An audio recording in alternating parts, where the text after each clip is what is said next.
স্বাধীনতা সার্বভৌমত্ব রক্ষায় সবকিছুই করা হবে বললেন প্রধানমন্ত্রী। সশস্ত্র বাহিনীর প্রতি কর্মনিষ্ঠায় দায়িত্ব পালনের আহ্বান। তীব্র দাবদাহে পড়ছে দেশ, শিগগিরই মিলছে না মুক্তি। শিক্ষা প্রতিষ্ঠান বন্ধের সিদ্ধান্তে খুশি শিক্ষক শিক্ষার্থীরা। চলতি মৌসুমে দেশের বাজার থেকে 17 লাখ টন ধান চাল কিনবে সরকার, জানালেন খাদ্যমন্ত্রী। 7 মে থেকে ধান সংগ্রহ শুরু। এবং রাজনীতিমুক্ত ক্যাম্পাসের দাবিতে বুয়েট শিক্ষার্থীদের নীরব আন্দোলন। ক্লাস পরীক্ষা বর্জন করায় শিক্ষা কার্যক্রমে স্থবিরতা।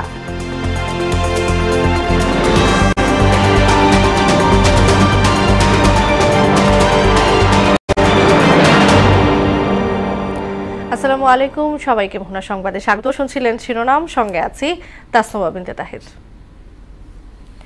এবার বিস্তারিত। বাংলাদেশ যুদ্ধ চায় না, তবে স্বাধীনতা সার্বভৌমত্ব রক্ষায় সম্ভাব্য সবকিছুই করা হবে বলে জানালেন প্রধানমন্ত্রী শেখ হাসিনা। সকালে চট্টগ্রামের হালিশহর সেনানিবাসে শেখ মুজিব ব্যাটারি কমপ্লেক্স উদ্বোধন শেষে আয়োজিত দরবারে এসব কথা বলেন তিনি।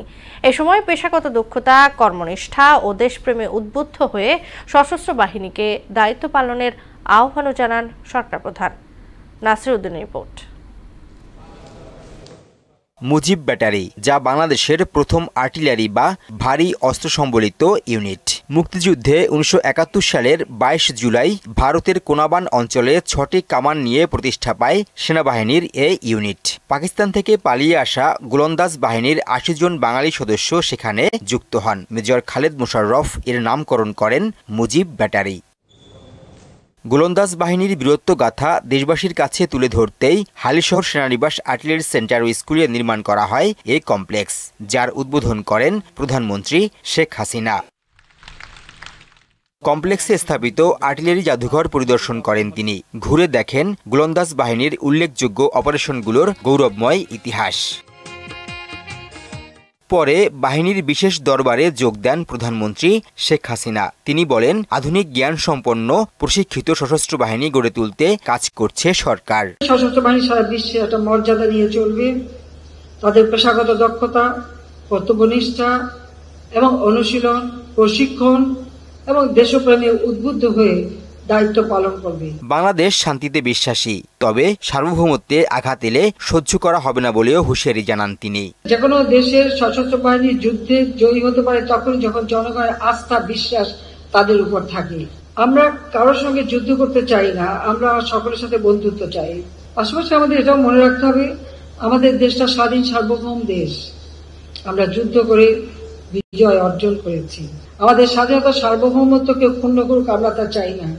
আমরা বন্ধুত্ব নিয়ে চলতে চাই, কিন্তু আমাদের দেশের স্বাধীনতা সার্বভৌমত্ব রক্ষায় যা যা করণীয় সেটা আমাদের জান কবুল, আমরা তা করব। এ সময় ইসরায়েলি আগ্রাসনের সমালোচনা করে সব সময় ফিলিস্তিনের পাশে থাকার ঘোষণাও দেন প্রধানমন্ত্রী শেখ হাসিনা। কাজে আমরা তাদের পাশে আছি, তাদের পাশেই থাকব। নাসির উদ্দিন, মোহনা সংবাদ। চলমান তাপদাহে বিপর্যস্ত জনজীবন। জীবিকার প্রয়োজনে বাইরে বের হওয়া মানুষের হাসফাস অবস্থা। পড়ছে কৃষি ও কৃষক, বেড়েছে সেচ ব্যয়। জীবন জীবিকা রক্ষায় কৃষকদের বিকেল ও সন্ধ্যায় মাঠে কাজ করার পরামর্শ কৃষি গবেষকদের। আর এই চলমান তাপদাহ থেকে শিগগিরই মুক্তি মিলবে না বলে জানায় আবহাওয়া দপ্তর। আরিফুর রহমানের ক্যামেরায় উষা ফেরদৌসের রিপোর্ট। গরমের তীব্রতায় কাজ করার শক্তি হারিয়েছেন ইটভাটা শ্রমিকরা, তাই খানিকটা জিরিয়ে নিচ্ছেন তারা। প্রচণ্ড গরমের সঙ্গে আর্দ্রতা জ্বালা ধরাচ্ছে শরীরে, দরদর করে ঝরছে ঘাম। রাত দিনে উচ্চ তাপমাত্রার রেকর্ড ভাঙছে প্রতিদিনই। বেশিক্ষণ কাজ করতে পারছি না শুধু গরমের জন্য। 2-2.5 ঘন্টা কাজ করিয়ে জিরে আগে তখন রোদের তাপমাত্রা বেড়ে যায়, তখন আমরা গরমের জ্বালা পারি না। টানা তাপ প্রবাহের কবলে কৃষি, ফসলের মাঠ ফেটে চৌচির কৃষকের সোনালী স্বপ্ন। টানা খরতাপে পানির স্তর নেমে যাচ্ছে, তীব্র থেকে তীব্রতর হচ্ছে সুপেয় ও সেচের পানির অভাব। গাছ মারা গেছে, দেখেন ওইগুলো দেখেন, এই যে আইরা যাচ্ছে, লাল হয়ে যাচ্ছে। বেশি করে পারে না, এই খরাতে বেশি করা যায় না। ফসল সব নষ্ট হয়ে গেছে, বীজ জল লাগে, পানি জল লাগে, সপ্তাহে 2-3 বার পানি জল লাগে, গৃহস্থ একবার হাঁপাই গেছে। পানি খরচ অনেক বাড়ছে, পানি বেশি লাগে, সময় বেশি নিতেছে। উচ্চমাত্রার গরমের সঙ্গে কৃষকদের শরীর খাপ খাওয়াতে পারছে না। এতে নানা ধরনের রোগবালাই বেড়ে যাওয়ার পাশাপাশি মৃত্যুর ঝুঁকি বাড়ছে। তীব্র গরমে কমছে কৃষকের কর্মক্ষমতা আর কমছে উৎপাদন। মাঠে এখন ইরিগেশন দেওয়া জরুরি, কারণ হলো আজকে গাছের গোড়ায় ধানের ফিল্ডের ক্ষেত্রে যদি বলি গোড়ায় পানি রাখা দরকার গাছের গোড়ায় ফিল্ডে, তাহলে মাইক্রো এনভায়রনমেন্ট ঠান্ডা থাকবে, কোল্ড থাকবে। সেক্ষেত্রে ফার্মারকে ওই হাই টেম্পারেচার পিরিয়ডটা দিনের বেলাটা একটু অ্যাভয়েড করতে হবে। বিকেল থেকে অথবা সন্ধ্যার পরে সে যদি ইরিগেশনে কাজ করে, ফিল্ডে কাজ করে, তখন টেম্পারেচার একটু কম থাকবে, সেই ক্ষেত্রে হিট স্ট্রোকের সম্ভাবনা কম থাকে। আর এ তাপপ্রবাহ শিগগিরই কমছে না বলেও জানায় আবহাওয়া দপ্তর। তাপপ্রবাহের যে এই যে অস্বস্তিকর অবস্থা, এই অবস্থাটা আরো বেশ কিছুদিন থাকার সম্ভাবনা রয়েছে। এ ধরনের উষ্ণ আবহাওয়া বন্যা ও ঘূর্ণিঝড়ের মতো প্রাণঘাতী দুর্যোগে রূপ নেয়ার আশঙ্কাও কম নয় বলছেন গবেষকরা। উষা ফেরদৌস, মোহনা সংবাদ, ঢাকা। তাপপ্রবাহের কারণে শিক্ষার্থীদের সুরক্ষায় সরকারি নির্দেশে বন্ধ রয়েছে শিক্ষা প্রতিষ্ঠান। সরকারের এমন সিদ্ধান্তকে সাধুবাদ জানিয়েছেন শিক্ষক শিক্ষার্থীরা। অন্যদিকে নির্দেশ অমান্য করে পাঠদান চলছে এমন প্রতিষ্ঠানেরও হদিস মিলেছে। ইমার আসাদের রিপোর্ট। ঈদের ছুটি ফুরাবার আগ মুহূর্তে তাপপ্রবাহের কারণে আরও 5 দিনের বন্ধ স্কুল কলেজ। তারপরও ভয় ডরহীন চিত্তে কাঁধে স্কুল ব্যাগ ঝুলিয়ে রাজধানী ঢাকার পথে একাকী নিবিষ্ট মনে হাঁটছে ছোট্ট শিশুটি। কৌতূহল নিয়ে জানতে চাইলে ভাঙা ভাঙা বাক্যে জবাব দিল তার স্কুলে যাওয়ার কারণ। এর কিছু জানো না? সরকারি নির্দেশনা মেনে রাজধানীর বিভিন্ন স্কুল কলেজের সামনে শিক্ষা কার্যক্রম বন্ধের নোটিশ টাঙানো হয়েছে। তীব্র গরমে হাঁসফাঁস অবস্থার মধ্যে সরকারের এমন সিদ্ধান্তকে সাধুবাদ জানালেন প্রতিষ্ঠান প্রধানরা। সরকারের এই দিক নির্দেশনাকে আমরা অনেক সাধুবাদ জানাচ্ছি। বিশেষজ্ঞরা ওনারা বলছেন যে স্কুলগুলো বন্ধ রাখার সরকারকে পরামর্শ দিয়েছেন, সরকার সেই পরামর্শ মেনে স্কুল বন্ধ রাখার সিদ্ধান্ত নিয়েছে। অনলাইন ক্লাসের করে দিয়েছে। আজকে সকাল 9টা থেকে আমাদের 1টা পর্যন্ত অনলাইন ক্লাস চলছে এবং এইভাবে ধারাবাহিক চলবে। শিক্ষার্থীরাও খুশি, তবে উচ্চ মাধ্যমিক পরীক্ষার ফর্ম পূরণের জন্য অফিস কার্যক্রম চলছে বলে জানায় তারা। বাসায় তো টিকেই যাচ্ছে না, বাইরে তো বের হওয়া দূরের কথা। আমি মনে করি যে একবার অত্যন্ত সঠিক চিন্তা ভাবনা সরকারের। অফিসের ইটি আছে, বেতন টেতন, তারপর আপনার প্র্যাকটিক্যাল যে সবই আছে এইসব আর কি সব খোলা আছে। নির্দেশনা অমান্য করে শিক্ষা কার্যক্রম চলছে এমন প্রতিষ্ঠানের দেখাও মিলেছে রাজধানীতে। এক্ষেত্রে নিজেদের অসহায়ত্বের কথা জানালেন অভিভাবকরা। আমাদের জন্য কষ্ট, বাচ্চাদের জন্য কষ্ট, কিন্তু এখন যেহেতু মাদ্রাসা খোলা আমাদের তো আসতেই হবে। আমাদের একটু যাওয়া আসার কষ্ট হচ্ছে, ওদের তো ভিতরে কোনো সমস্যা হচ্ছে না ক্লাসে। প্রতিষ্ঠান খোলা রাখার পক্ষে যুক্তি তুলে ধরলেন মাদ্রাসার অধ্যক্ষ। জানান শিক্ষার্থীদের সুস্থ রাখতে পর্যাপ্ত ব্যবস্থা নেওয়া হয়েছে। যদি কোনো বাচ্চার শারীরিক অবস্থা ভালো না থাকে তাকে অবশ্যই পাঠানোর দরকার নেই, আর যার বাচ্চা শারীরিক অবস্থা ফিট আছে তাকে আপনারা পাঠান। ভবিষ্যৎ প্রজন্মের সুরক্ষায় গ্রীষ্মের এমন খরতাপে সরকারের নির্দেশ অমান্য করার সুযোগ নেই বলে মনে করেন সচেতন মানুষ। MR আসাদ, মোহনা সংবাদ, ঢাকা। 2 দিনের সফরে কাল ঢাকা আসছেন কাতারের আমির Sheikh Tamim bin Hamad Al Thani. তার এই সফরে 11টি দলিল সই হওয়ার সম্ভাবনা আছে বলে জানিয়েছেন পররাষ্ট্রমন্ত্রী ডক্টর হাসান মাহমুদ। দুপুরে পররাষ্ট্র মন্ত্রণালয়ে এ উপলক্ষে আয়োজিত সংবাদ সম্মেলনে তিনি জানান 11টি দলিলের মধ্যে 6টি চুক্তি ও 5টি সমঝোতা স্মারক রয়েছে। মন্ত্রী বলেন, কাতার বাংলাদেশের জন্য জ্বালানি আমদানির অন্যতম গুরুত্বপূর্ণ উৎস। আমিরের সফরের সময় বাকিতে তেল কেনার প্রস্তাবও দেয়া হতে পারে। এছাড়া মিরপুরের কালশি এলাকায় বালুর মাঠে নির্মিতব্য পার্ক এবং মিরপুর ইসিবি চত্বর থেকে কালশি উড়াল সেতু পর্যন্ত সড়কটি কাতারের আমিরের নামে নামকরণ করা হবে। বাজার যেখানে প্রায় 4 লক্ষ বাংলাদেশি কাজ করছে, পাশাপাশি বিপুল পরিমাণ সার্বভৌম তহবিলের অধিকারী কাতার বাংলাদেশের জন্য একটি সম্ভাবনাময় বিনিয়োগের উৎস হিসেবে বিবেচিত। যেহেতু কাতার পেট্রোলিয়াম এবং প্রাকৃতিক গ্যাস সমৃদ্ধ একটি দেশ, সুতরাং এই বিষয়টি স্বাভাবিকভাবে অত্যন্ত গুরুত্ব সহকারে আলোচিত হবে এবং আমাদের দেশের এনার্জি মিক্স সেটি আরও বাড়ানোর ক্ষেত্রে এবং এনার্জি সিকিউরিটি এনশিওর করার ক্ষেত্রে আমি মনে করি এই সফর অত্যন্ত গুরুত্বপূর্ণ ভূমিকা পালন করবে। চলতি বোরো মৌসুমে অভ্যন্তরীণ বাজার থেকে 17 লাখ টন ধান ও চাল কিনবে সরকার।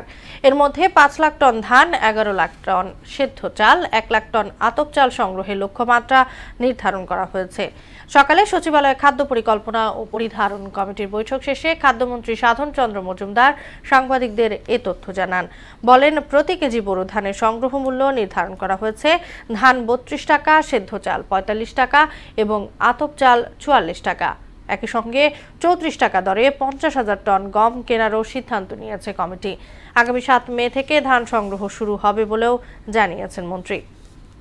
আছে সেই কারণেই এটার দাম বাড়ানো হয়েছে এবং কৃষক একটু মূল্য পাক, কৃষক আর উৎসাহিত হোক, না হলে কৃষক অন্য ক্রপসে চলে যাচ্ছে, কারণ আমাদের চাউলের প্রয়োজন এবং সারা বিশ্বে যে চাউলের মূল্য সেই দিকে চিন্তা করলে আমরা অনেক সবচেয়ে কম অবস্থাটা। জাল সার্টিফিকেট তৈরির চক্রের সঙ্গে জড়িত থাকার অভিযোগে বাংলাদেশ কারিগরি শিক্ষা বোর্ডের চেয়ারম্যানের স্ত্রী শেহেলা পারভিন সহ বেশ কয়েকজনকে গ্রেফতার করেছে ডিবি পুলিশ। সংশ্লিষ্টতা পাওয়া গেলে চেয়ারম্যান মোহাম্মদ আলী আকবর খানকেও জিজ্ঞাসাবাদ করা হবে বলে জানিয়েছেন ডিবি প্রধান হারুনুর রশিদ। দুপুরে রাজধানী মিন্টো রোডে ডিএমপি মিডিয়া সেন্টারে আয়োজিত সংবাদ সম্মেলনে এ তথ্য জানান তিনি। আরও জানাচ্ছেন কাজী ইহসান বিন দিদার। জাল সনদ তৈরি ও সরবরাহের অভিযোগে গ্রেফতার হয়েছেন বাংলাদেশ কারিগরি শিক্ষা বোর্ডের চেয়ারম্যানের স্ত্রীসহ কয়েকজন। ডিবি লালবাগ বিভাগের অভিযানে গ্রেফতার হন তারা। আমরা যে কয়জনকে গ্রেফতার করেছি 3 জন 164 করেছে। চেয়ারম্যানের বউকে আমরা জিজ্ঞাসাবাদ করেছি, সেও বলেছে তার সাথে ওই যে সিস্টেম অ্যানালিস্টের যোগাযোগ ছিল এবং লেনদেন ছিল এবং সেটা স্বীকার করেছে। গ্রেফতারের পর তাদের দেয়া তথ্যের ভিত্তিতে বিপুল পরিমাণ জাল সার্টিফিকেট, মার্কশিট, রেজিস্ট্রেশন কার্ড ও প্রবেশপত্র এবং সার্টিফিকেট মার্কশিট তৈরির সরঞ্জাম উদ্ধার করা হয়। ডিবি প্রধান জানান, এই ঘটনার সঙ্গে যারাই জড়িত থাক না কেন কাউকে ছাড় দেওয়া হবে না। তথ্য উপাত্তে যদি চেয়ারম্যানের সংশ্লিষ্টতা থাকার প্রমাণ পাওয়া যায় তাহলে তাকেও জিজ্ঞাসাবাদ করা হবে। বাংলাদেশের বিভিন্ন উপজেলা, জেলা, এই যে পরিচালক, প্রিন্সিপালগণ সম্পূর্ণ অবৈধ, অনৈতিক শিক্ষার্থীদের রেজিস্ট্রেশন রোল নাম্বার, রেজাল্ট পরিবর্তন, নাম, জন্ম তারিখ সংশোধন করে তারা হোয়াটসঅ্যাপের মাধ্যমে টাকার বিনিময়ে কম্পিউটার অপারেটর সিস্টেম অ্যানালিস্টদের সাথে এই কাজগুলি তারা করে আসছে। এ ধরনের অপকর্মে জড়িত 30 থেকে 35 জনকে শনাক্ত করা হয়েছে বলেও জানান তিনি। আরও 30-35 জন কর্মকর্তা রয়েছে যারা সরাসরি এইগুলি ক্রয় এবং বিক্রয়ের সাথে জড়িত। তাদের নাম নাম্বার আমি পেয়েছি, তাদের শীঘ্রই আমরা গ্রেফতার করব। কাজী ইহসান বিন দিদার, মোহনা সংবাদ, ঢাকা। শিক্ষার্থীদের নীরব প্রতিবাদে স্থবির বুয়েটের শিক্ষা কার্যক্রম। রাজনীতিমুক্ত ক্যাম্পাসের দাবিতে একের পর এক পরীক্ষা বর্জন করছে শিক্ষার্থীরা। এতে পুরোপুরি থমকে গেছে একাডেমিক কার্যক্রম। তবে এ বিষয়ে ক্যামেরার সামনে কথা বলতে রাজি নয় শিক্ষার্থী ও বুয়েট কর্তৃপক্ষ। রিপোর্ট করেছেন এম এ আজিম। ছাত্র রাজনীতি বন্ধের দাবিতে উত্তপ্ত বুয়েটে এখন শুনশান নীরবতা। একের পর এক গুরুত্বপূর্ণ পরীক্ষা অনুষ্ঠিত হলেও অংশ নিচ্ছেন না শিক্ষার্থীরা। ছাত্র রাজনীতি চলবে, আদালতের এমন আদেশ নিয়ে ক্যাম্পাসে ছাত্রলীগ নেতাদের প্রবেশের পর শিক্ষার্থীদের এমন নীরব প্রতিবাদ। বুয়েটে যে কোনো ধরনের সাংগঠনিক রাজনীতি আমরা চাই না দেখে আমাদের এই আন্দোলন বা পরীক্ষা বর্জন সবকিছু এই কারণেই করা হচ্ছে। তবে বিষয়টি নিয়ে মুখ খুলতে চান না অধিকাংশই। পরিস্থিতি যে স্বাভাবিক নয় তা স্পষ্ট হয়ে ওঠে কথা বলার চেষ্টা করলে। ইন্টারভাল 18 পক্ষ থেকে বলা হয়েছে, তো ওখানে আর কি অফিসিয়ালি পাওয়া যাবে, আমাদের পুরো ব্যাচের বিবৃতি ওখানে দেওয়া আছে। তো আমরা আলাদাভাবে আর কি বলতে চাচ্ছি না কিছু। 12টা 20-এ আমার গাড়িটা, ওরা 12টা 20 বাইজা গেছে, এখন আমার কাছে স্টুডেন্ট যাওয়ার জন্য কোনো লোক আসেনি। না, ইন্টারেস্টেড না অ্যাকচুয়ালি। আমি পোস্ট গ্রাজুয়েশন লেভেলে তো বিষয়টা নিয়ে আসলে আমাদের খুব একটা নাই। শিক্ষার্থীরা না আসলেও পরীক্ষা থেকে ক্লাস সব কার্যক্রম সচল রাখতে চেষ্টা করছে শিক্ষক, কর্মকর্তা ও কর্মচারীরা। পরীক্ষা বর্জন শব্দটা আসলে একাডেমিকলি কারেক্ট হয় না, কারণ আমরা যেটা দেখি যে এই পাশ থেকে আমরা পরীক্ষা চলছে, যে প্রশ্ন আসতেছে, এখন স্টুডেন্ট আসতেছে কিনা এটা হচ্ছে তাদের উপর। এখানে এই পাশ থেকে আমাদের মধ্যে কোনো কমেন্টস নেই। আমার কাছে সবকিছু স্বাভাবিকই আছে। ছাত্ররা ছাত্রদের মতো এসে এখান থেকে রেজিস্ট্রেশন কার্ড নিচ্ছে আমাদের কাছ থেকে। ওরা তো আমাদের কার্যক্রমটা আমরা দিকে ভুলে দিচ্ছি। তবে বিষয়টি নিয়ে একাধিকবার যোগাযোগের চেষ্টা করলেও কথা বলেননি উপাচার্য।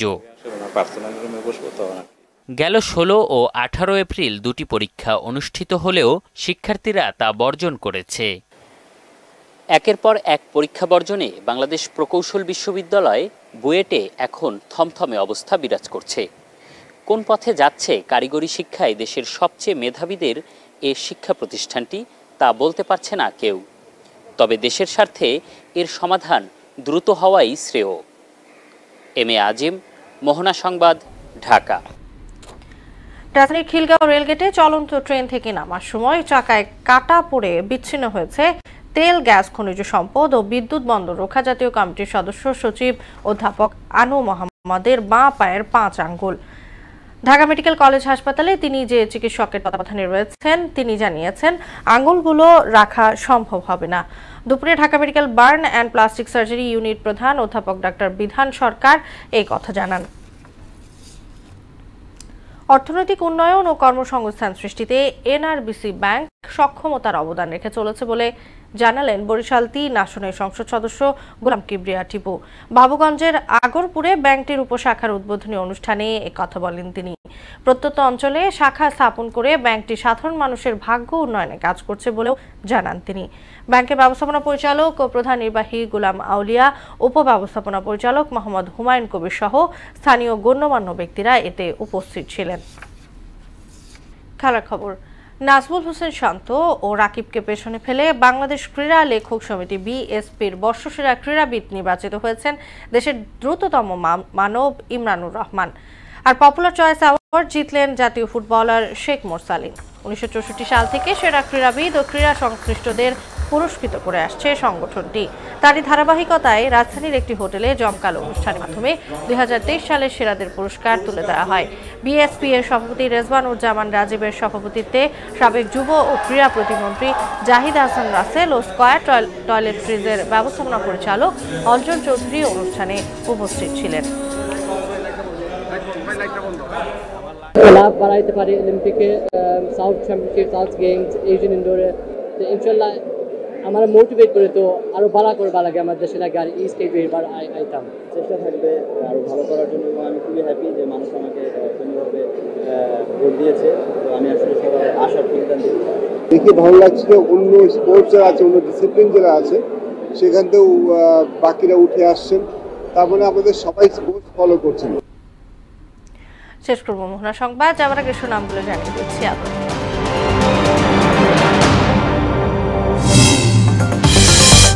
স্বাধীনতা সার্বভৌমত্ব রক্ষায় সবকিছুই করা হবে বললেন প্রধানমন্ত্রী। সশস্ত্র বাহিনীর প্রতি কর্মনিষ্ঠায় দায়িত্ব পালনের আহ্বান। তীব্র দাবদাহে পড়ছে দেশ, শিগগিরই মিলছে না মুক্তি। শিক্ষা প্রতিষ্ঠান বন্ধের সিদ্ধান্তে খুশি শিক্ষক শিক্ষার্থীরা। চলতি মৌসুমে দেশের বাজার থেকে 17 লাখ টন ধান চাল কিনবে সরকার, জানালেন খাদ্যমন্ত্রী। 7 মে থেকে ধান সংগ্রহ শুরু। এবং রাজনীতিমুক্ত ক্যাম্পাসের দাবিতে বুয়েট শিক্ষার্থীদের নীরব আন্দোলন। ক্লাস পরীক্ষা বর্জন করায় শিক্ষা কার্যক্রমে স্থবিরতা। এই ছিল মোহনা সংবাদে। পরবর্তী সংবাদ রাত 12টায়। এছাড়া মোহনার সবশেষ খবর জানতে ভিজিট করুন www.mohana.tv। সংবাদ দেখতে পারেন ফেসবুক ও ইউটিউবেও। এতক্ষণ সঙ্গে থাকার জন্য সবাইকে ধন্যবাদ।